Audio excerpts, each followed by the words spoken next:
All right, Damian Williams, the U.S. Attorney for the Southern District of New York, is speaking now about the latest charges against Sean Diddy Combs. Between at least 2008 and the present, Combs abused, threatened, and coerced victims to fulfill his sexual desires, protect his reputation, and conceal his conduct.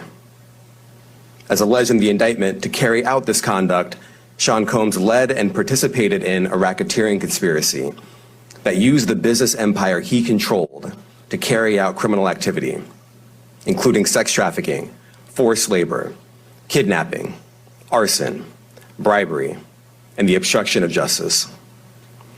Let me say a little bit more about the charges. The indictment alleges that Combs abused and exploited women and other people for years, and in a variety of ways. As alleged, Combs used force, threats of force, and coercion to cause victims to engage in extended sexual performances with male commercial sex workers, some of whom he transported or caused to be transported over state lines. Combs allegedly planned and controlled the sex performances, which he called freak-offs, and he often electronically recorded them. The freak-offs sometimes lasted days at a time, involved multiple commercial sex workers, and often involved a variety of narcotics, such as ketamine, ecstasy, and GHB, which Combs distributed to the victims to keep them obedient and compliant. As alleged, when Combs didn't get his way, he was violent, and he subjected victims to physical, emotional, and verbal abuse so that they would participate in the freak-offs, and that Combs hit, kicked, threw objects at, and dragged victims, at times by their hair. On one occasion in March of 2016, that conduct was captured on video and later reported in the media. Specifically, Combs kicked, dragged, and threw a vase at a victim in a Los Angeles hotel when the victim was attempting to flee. As alleged, these assaults often resulted in injuries to the victims, which took days or weeks to heal. In addition to the violence, the indictment alleges that Combs threatened and coerced victims to get them to participate in the freak-offs. He used the embarrassing and sensitive recordings he made of the freak-offs as collateral against the victims. And the indictment alleges that he maintained control over the victims in several ways, including by giving them drugs, by giving and threatening to take away financial support or housing, by promising them career opportunities, by monitoring their whereabouts, and even by dictating their physical appearance. Because of all of this, the indictment alleges that the victims did not believe they could refuse Combs without risking their security or facing more abuse. The indictment also alleges other acts of violence undertaken by Combs and others, including violence against witnesses to his abuse, kidnapping, and arson. The indictment alleges that on more than one occasion, Combs carried or brandished firearms to intimidate and threaten victims and witnesses. Now, Combs did not do this all on his own. As I mentioned, Combs has been charged with RICO conspiracy. He used his business and employees of that business and other close associates to get his way. Those individuals allegedly included high-ranking supervisors in the business, personal assistants, security staff, and household staff. The indictment alleges that those individuals facilitated the freak-offs. They booked the hotel rooms and stocked them with the supplies, including drugs, baby oil, personal lubricant, extra linens, and lighting. When the hotel rooms got damaged, they helped clean it up. They arranged for victims and commercial sex workers to travel for the freak-offs, and they delivered large quantities of cash to Combs to pay for the commercial sex workers. The indictment also alleges that they helped Combs cover up his crimes. During the March 2016 incident at the LA hotel that I mentioned earlier, a member of the hotel security staff intervened, and Combs attempted to bribe the staff member with a stack of cash to make sure that what happened was kept quiet. And as the indictment alleges, in late 2023, after public allegations were made about Combs' crimes, he and others pressured witnesses and victims to stay silent, including by making phone calls to witnesses and victims and giving them a false narrative of what they had experienced. And as alleged, Combs used others to help conceal his abuse by monitoring and preventing victims from leaving a location in order to hide their injuries, or by locating and contacting a victim who had attempted to flee. As part of this investigation, in March of this year, special agents from HSI executed search warrants at Combs' residences in Miami and Los Angeles. They also executed a warrant for Combs' electronic devices. During those searches, agents seized evidence of the crimes charged in this indictment. They seized firearms and ammunition, including 3 defaced AR-15s and a large capacity drum magazine. They also seized evidence of the freak-offs, electronic devices that contain images and videos of the freak-offs with multiple victims. And they seized cases and cases of the kinds of personal lubricant and baby oil that Combs' staff allegedly used to stock hotel rooms for the freak-offs, more than 1,000 bottles altogether. Here are some of the items that we recovered during the searches.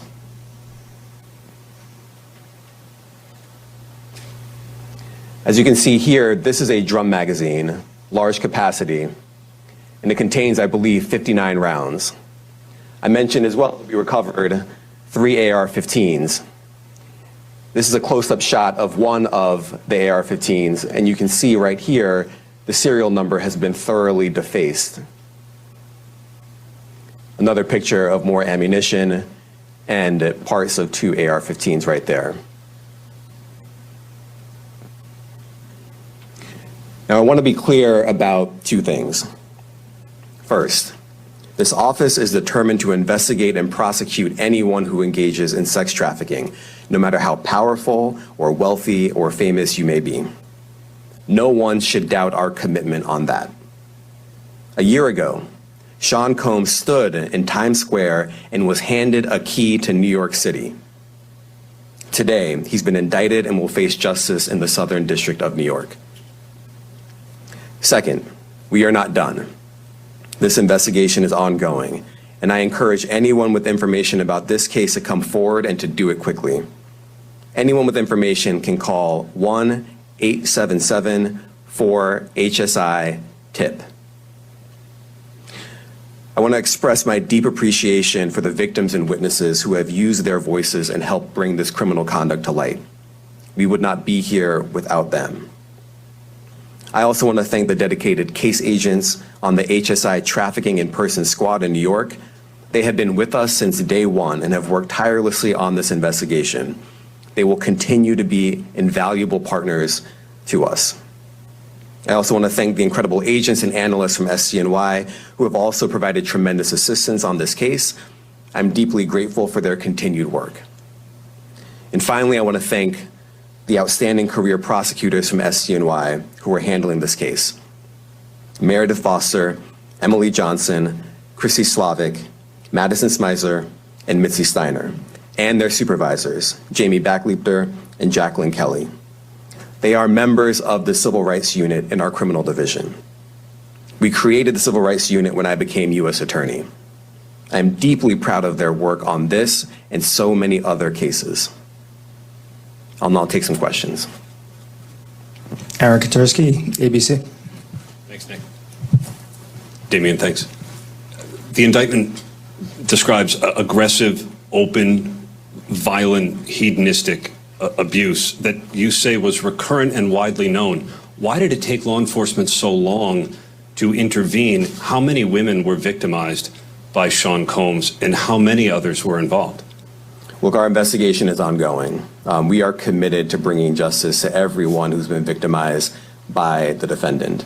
I can't tell you why it took so long. I think the better focus is on the fact that we are here today. And we are committed to making sure that justice is done. Next question. Thank you. Julia Ainsley, NBC. Thank you for doing this. You said we are not done and that Combs did not do this alone. Do you foresee that there could be other charges related to this case? I'm not taking anything off the table. Janet Fisher, Newsday. Yeah. What's the difference between the sex trafficking and promoting travel for the purpose of prostitution? Well, there are different crimes with different elements. I don't think we should get into the nitty-gritty of the legal discussion right now, but The sex trafficking, we believe, they're all serious offenses, but the sex trafficking conduct carries some significant penalties, and we are gratified that we were able to bring that charge. One more coercive than the other?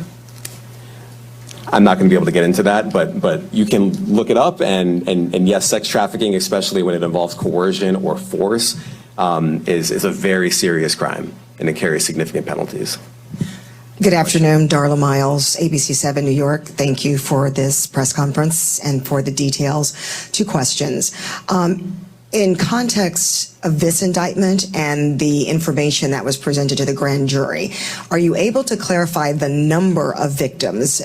It's mentioned plural in the indictment, but can you specify the number of victims just for this particular indictment? And secondly, can you provide details about the alleged arson? Unfortunately, I'm not able to provide either. The number of victims, you are correct. We are intentional in saying multiple. The details of the arson incident are limited to what we have in the indictment and also the detention letter that we filed, which contains more details than the indictment does at various points. But we don't have anything more beyond that. Next question. Lynn Tran, CNN.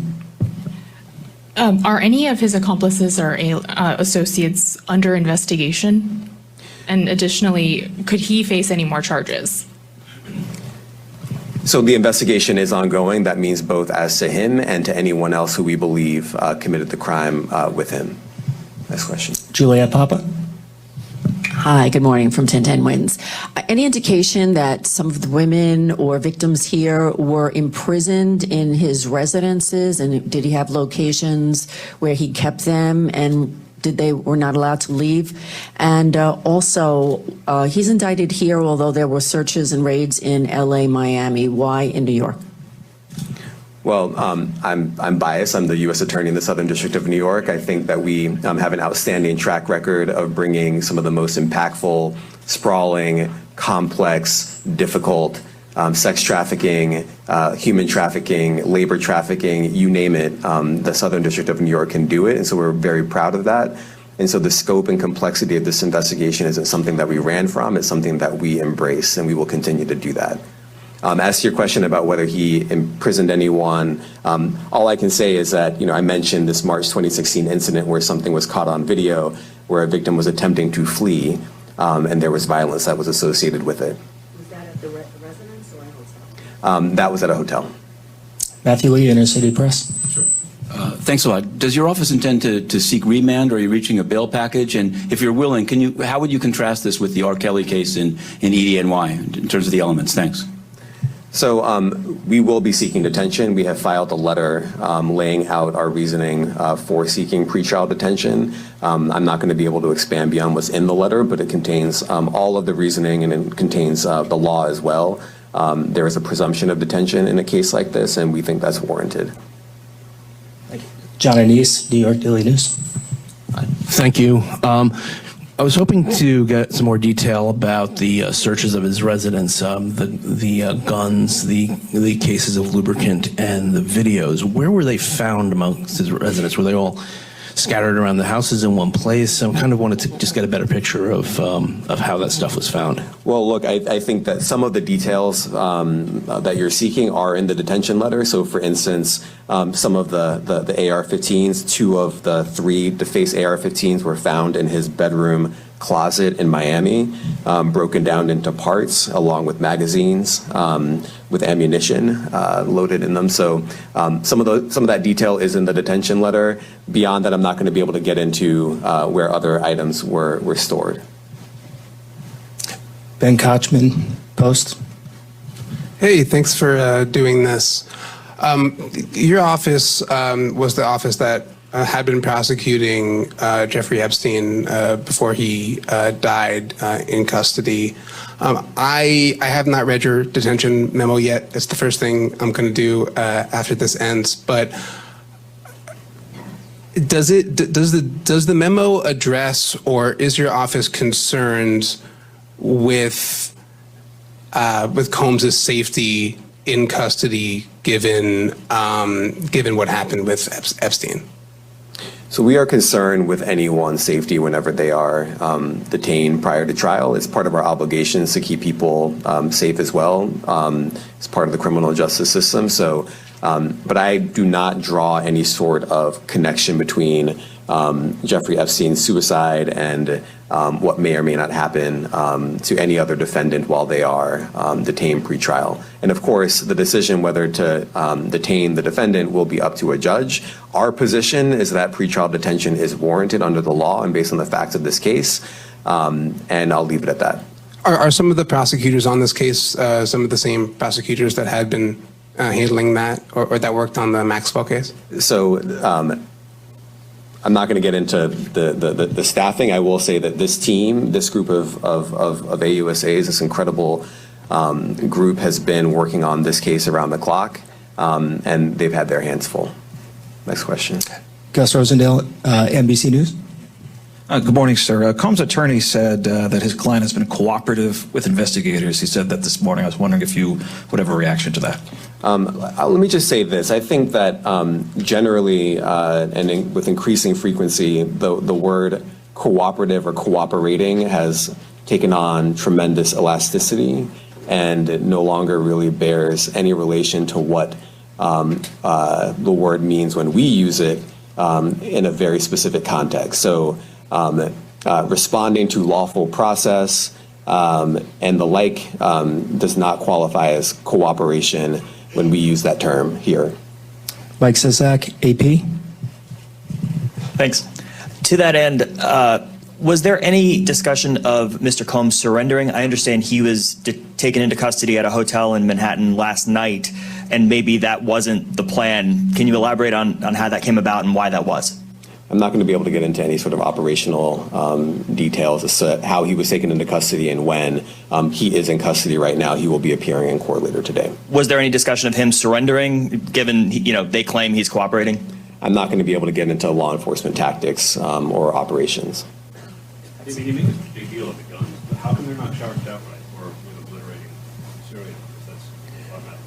Well, I can't get into the charging decision. It is very meaningful to us that weapons were possessed, as we allege in the indictment. Part of the reason why this conduct was so pervasive and harmful was because victims and others didn't necessarily feel comfortable denying him his wishes, as we allege, because of the presence of firearms.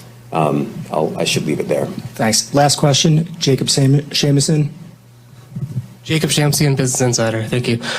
Given that he's the sole defendant in this case and that you allege he's part of a conspiracy that involves members of his companies, do you anticipate a superseding indictment that bring allegations against other members of his companies or other co-conspirators as well? I can't take anything off the table. Anything is possible. Our investigation is very active and ongoing.